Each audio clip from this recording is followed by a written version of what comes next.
I am Tony. My student number is S04410009. I'm a sophomore in NCUE. The title of the speech is David Casarett, a doctor's case for medical marijuana. I would like to tell you about the most embarrassing thing that has ever happened to me in my years of working as a palliative care physician. This happened a couple of years ago. I was asked as a consultant to see a woman in her 70s, retired English professor who had pancreatic cancer. I was asked to see her because she had pain, nausea, vomiting. When I went to see her, we talked about those symptoms, and in the course of that consultation, she asked me whether I thought that medical marijuana might help her. I thought back to everything that I had learned in medical school about medical marijuana, which didn't take very long because I had learned absolutely nothing. And so I told her that as far as I knew, medical marijuana had no benefits whatsoever. And she smiled and nodded and reached into the handbag next to the bed and pulled out a stack of about a dozen randomized controlled trials showing that medical marijuana has benefits for symptoms like nausea and pain and anxiety. She handed me those articles and said, "Maybe you should read these before offering an opinion, doctor." Left her. So I did. That night, I read all of those articles and found a bunch more. When I came to see her the next morning, I had to admit that it looks like there is some evidence that marijuana can offer medical benefits, and I suggested if she really was interested, she should try it. You know what she said? This 73-year-old retired English professor, she said, "I did try it about 6 months ago. It was amazing. I've been using it every day since. It's the best drug I've discovered. I don't know why it took me 73 years to discover this stuff. It's amazing." Left her. That was the moment at which I realized I needed to learn something about medical marijuana because what I was prepared for in medical school bore no relationship to reality. So I started reading more articles. I started talking to researchers. I started talking to doctors, and most importantly, I started listening to patients. I ended up writing a book based on those conversations, and that book really revolved around these surprises to me anyway. One, I already alluded to that there really are some benefits to medical marijuana. Those benefits may not be as huge or as stunning as some of the most avid proponents of medical marijuana would have us believe, but they are real. Surprise number 2. Medical marijuana does have some risks. Those risks may not be as huge and as scary as some of the opponents of medical marijuana will have us believe, but they are real risks nonetheless. But it was the third surprise that was most surprising, and that is that a lot of the patients I talked with who turned to medical marijuana for help weren't turning to medical marijuana because of its benefits or the balance of risk and benefits, or because they thought it was a wonder drug, but because it gave them control over their illness. It let them manage their health in a way that was productive and efficient and effective and comfortable for them. To show you what I mean, let me tell you about another patient. Robin was in her early 40s when I met her. She looks, though, like she was in her late 60s. She had suffered from rheumatoid arthritis for the last 20 years. Her hands were gnawed by arthritis. Her spine was crooked. She had to rely on a wheelchair to get around. She looked weak and frail. And I guess physically she probably was, but emotionally, cognitively, psychologically, she was among the toughest people I've ever met. And when I sat down next to her in the medical marijuana dispensary in Northern Carolina to ask her about why she turned to medical marijuana, what it did for her and how it helped her, she started out by telling me things that I had heard from many patients before. It helped with her anxiety. It helped with her pain. When her pain was better, she slept better. And I'd heard all that before, but then she said something that I never heard before, and that is that it gave her control over her life and over her health. She could use it when she wanted, in the way that she wanted, and the dose and frequency that worked for her. And if it don't work for her, then she could make changes. Everything was up to her. The most important thing she said was she didn't need anybody else's permission. Not the clinic appointment, not the doctor's prescription, not the pharmacist's order. It was all to her. She was in control. And if that seems like a little thing for somebody with chronic illness, it's not at all. When we face a chronic, serious illness, whether it's rheumatoid arthritis or lupus or cancer or diabetes or cirrhosis, we lose control. And note what I said, when not if. All of us at some point in our lives will face a chronic, serious illness that causes us to lose control. We'll see our function decline. Some of us will see our cognitive decline. We'll be no longer able to care for ourselves, to do the thing that we want to do. Our bodies will betray us, and in that process, we'll lose control. And that's scary. Not just scary. That's illness that will end their lives. They have a lot of brightened of pain, nausea, vomiting, constipation, fatigue, their impending mortality. But what scares them more than anything else is the possibility at some point, tomorrow or a month ago, they're going to lose control of their health or their lives, of their health care, and they're going to become dependent on others, and that's terrifying. So it's a wonder really that patients like Robin, who I just talked about, who I met in that clinic, turn to medical marijuana to try to claw back the balance of control. How do they do it though? How do these medical marijuana dispensaries, like the one where I met Robin, how do they give patients like Robin back the sort of control that they need?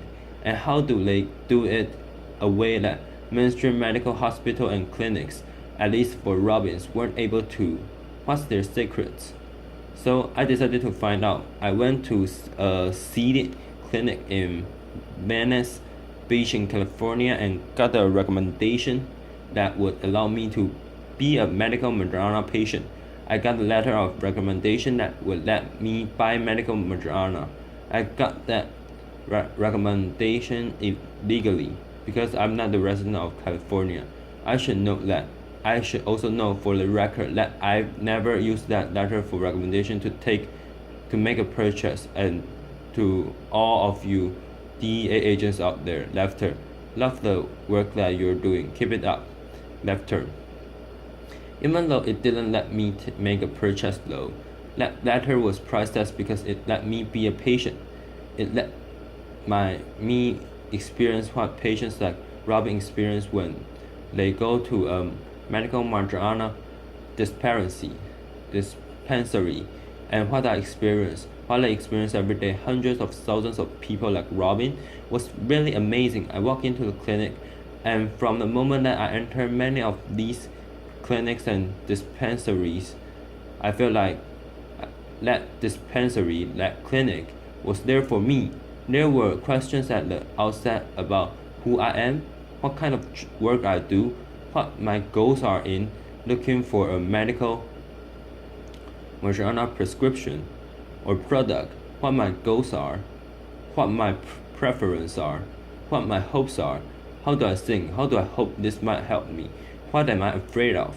These are the sorts of questions that patients like Robin get asked all the time.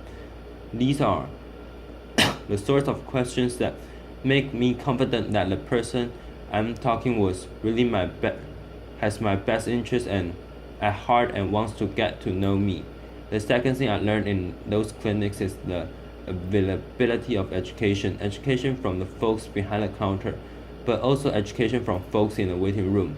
People I met were more than happy as I was sitting next to people like Robin to tell me about who they are, why they use medical marijuana, what helps them, how it helps them, and to give me advice and suggestion.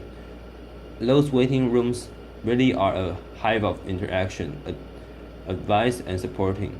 And third, the folks behind the counter, I was amazed at how willing those people were to spend sometimes an hours or more talking me through the nuances of this strand versus that strand, smoking versus vaporizing, edibles versus tinctures. Or remember, without me making any purchase whatsoever, think about the last time you went to any hospital or clinic and the last time anybody spent an hour explaining those sort of things to you.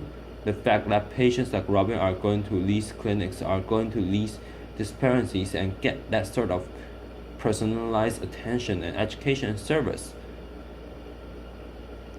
really should be a wake-up call to healthcare system. People like Robin are turning away from mainstream medicine, turning to medical marijuana dispensaries because those dispensaries are giving them what they need. If that's a wake-up call to the medical establishment, it's a wake-up call that many of my colleagues are either not hearing or not wanting to hear. When I talk to my colleagues, physicians in particular, about medical marijuana, they said, oh, we need more evidence. We need more research into benefits. We need more evidence about risks. And you know what? They're right. They're absolutely right. We do need much more evidence about the benefits of medical marijuana. We also need to ask the federal government to reschedule marijuana to Schedule 2 or to deschedule it entirely to make that research possible. We also need more research into medical marijuana risks. Medical marijuana's risks. We know a lot about the risks of recreation use. We know that next to nothing about the risks of medical marijuana. So we absolutely need research.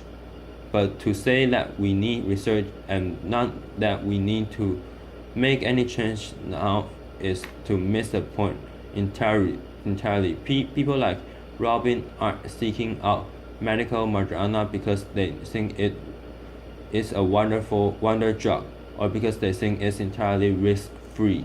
They seek it out because the context in which it's delivered and administered and used gives them the sort of control they need over their lives, and that's a wake-up call we really need to pay attention to. That's good news though is that there are lessons we can learn today for those medical marijuana dispensaries, and those are lessons we really should learn. These are often small mop and pop operations run by people with no medical training. And while it's embarrassing to think that many of these clinics and dispensaries are providing services and support and meeting patients' needs in ways that billion-dollar healthcare systems aren't, we should be embarrassed by that. But we can also learn from that. And there are probably 3 lessons at least that we can learn from those small dispensaries. 1. We need to find ways to give patients more control in small but important ways. How to interact with healthcare providers. When to interact with healthcare providers. How to use medications in ways that work for them. In my practice, I have gotten much more creations and flexibility in supporting my patients in using drugs safely to manage their symptoms, with the emphasis on safely. Many of the drugs I prescribe are drugs like opioids or benzodiazepines, which can be dangerous if overused.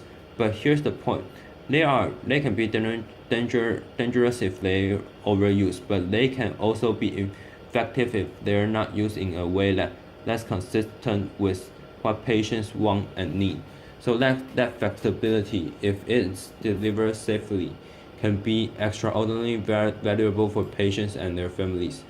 That's number 1. Number 2, education. Huge opportunities to learn from some of the tricks of those medical marijuana dispensaries to provide more education that doesn't require a lot of physician time necessary, or any physician time, but opportunities to learn about what medications we are using and why prognosis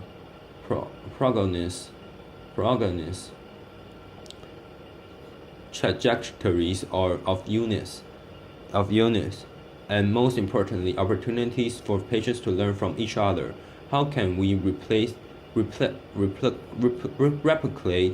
what goes on in those clinic and medical dispensary waiting rooms? How patients learn from each other, how people share with each other, and last but not least, putting patients first the way those medical marijuana dispensaries do, making parents feel legitimately like what they want, what they need, is why as healthcare providers we're here asking patients and their hopes, their fears, their goals and preferences. As a palliative care provider, I ask all my patients what they're hoping for and what they're afraid of. But there's a thing: patients shouldn't have to wait until they're chronically serious ill, often near the end of life. They should have to wait until they're seeing a physician like me before somebody asks them, what are you hoping for? What are you afraid of? They should be baked into the way that healthcare is delivered. We can do this. We really can. Medical marijuana dispensaries and clinics are all across the country are figuring this out. They're figuring this out with ways that larger, more mainstream health systems are years behind, but we can learn from them, and we have to learn from them. All we have to do is swallow our pride, but accept the thought for a minute that because we have a lot of letters after our names, because we're experts, because we're chief medical officers of a large healthcare system, we know all there is to know about how to meet patients' needs. We need to swallow our pride. We need to go visit a few medical marijuana dispensaries. We need to figure out what they're doing. We need to figure out why so many patients like Robert are leaving our mainstream medical clinics and going to these medical marijuana dispensaries instead. We need to figure out what their tricks are, what their tools are, and we need to learn from them. If we do, I think we can, and I absolutely think we have to. We can guarantee all of our patients have a much better experience. Thank you. Applause.